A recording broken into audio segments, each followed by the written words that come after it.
सिद्धार्थनगर बना अवैध घुसपैठियों का ठिकाना। सरकारी मदरसे में विदेशी टीचर, पुलिस की खामोशी पर उठे बड़े सवाल।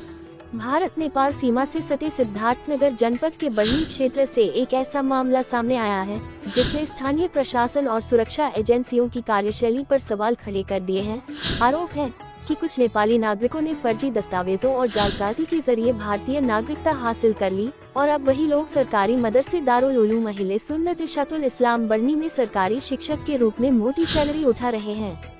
स्थानीय लोगों ने इन अवैध घुसपैठियों के खिलाफ कई बार लिखित शिकायतें दी और नेपाली नागरिकता के प्रमाण तक पेश किए, लेकिन चौंकाने वाली बात ये रही कि पुलिस ने न तो कोई ठोस कार्रवाई की बल्कि मामले को निस्तारित बताकर दबा दिया। मैं अब्दुल रहीम इस विषय में कहना चाहूँगा कि इशातुल इस्लाम बढ़नी बाजार जनपद सिद्धार्थनगर में 2022 में नियुक्ति हुई थी, जिसमें 2 विदेशी नागरिकों को इन्होंने नियुक्त किया। 2023 में हमने शिकायत की जो जिला अधिकारी महोदय, जिला अल्पसंख्यक कल्याण अधिकारी महोदय और एसपी साहब के यहाँ लोकल पुलिस द्वारा और लोकल अधिकारी द्वारा, जिला अल्पसंख्यक कल्याण अधिकारी द्वारा ले दे करके इस मामले को निस्तारित कर दिया जा रहा है, दबा दिया जा रहा है।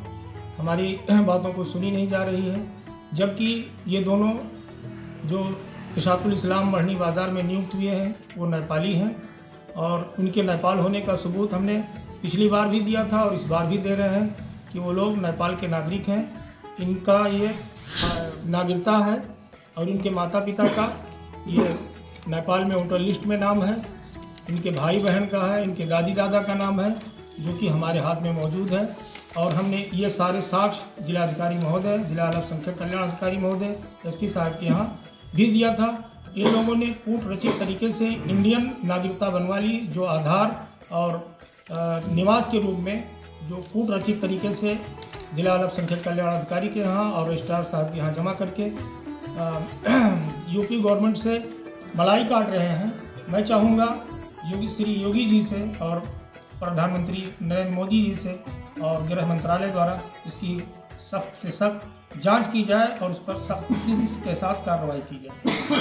मेरा नाम जान लीजिए, मेरा नाम गुलाम मोइनुद्दीन, ग्राम धनौरा मुस्ताक, शौरतगढ़ सिद्धार्थनगर। सर, एक दोहरी नागरिकता का मामला है और जिसका सबूत मैंने जिला महोदय और जिला एसपी अधिकारी के माध्यम से मैंने दिया और मैंने साक्ष्य पेश कर दिया, इंडिया का भी साक्ष्य पेश कर दिया और विदेशी नागरिकता होने का भी साक्ष्य मैंने पेश कर दिया जो नेपाल के नागरिक हैं। इस प्रक्रिया में एसपी द्वारा जांच होने के बाद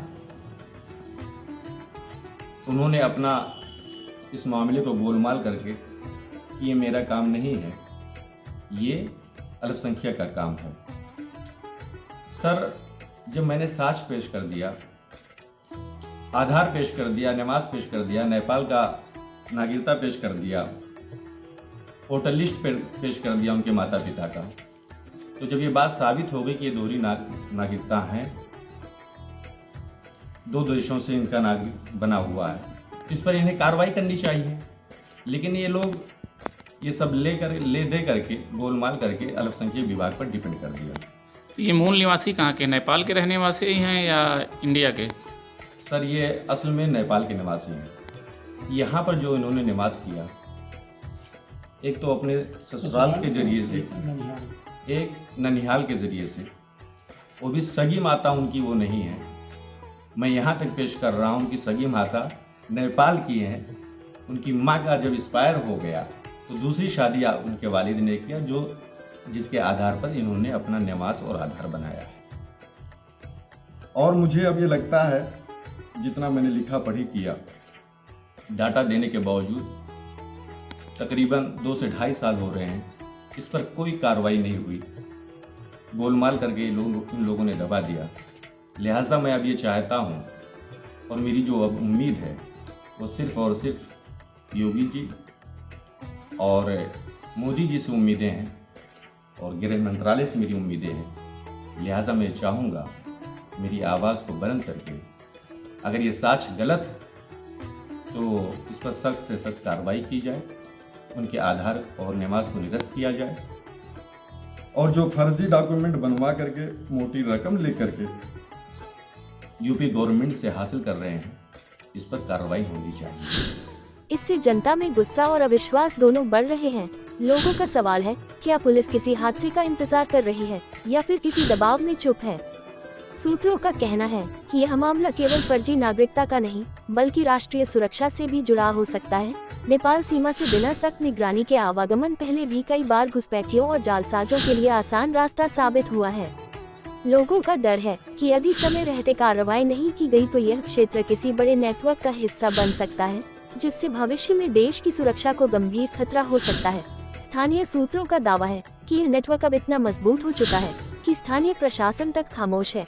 निष्पक्ष टुडे ब्यूरो रिपोर्ट।